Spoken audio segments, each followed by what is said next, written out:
Hello everyone. In this video, I will show you how to get OCBC bank statement in OCBC mobile banking app.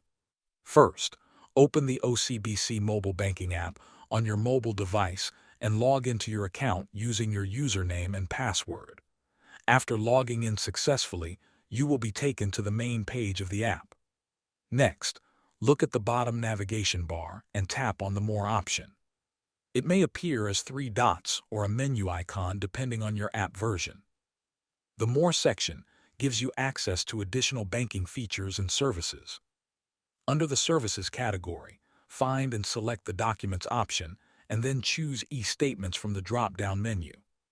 This will take you to the section where you can view your available digital bank statements. Now, choose View e-Statements. You will see options that allow you to filter your statements. Select the account you want to view, then choose the statement year and month according to your requirement. After selecting the details, your OCBC bank statement will appear on the screen. You can check the statement information and access it whenever you need. Thanks for watching.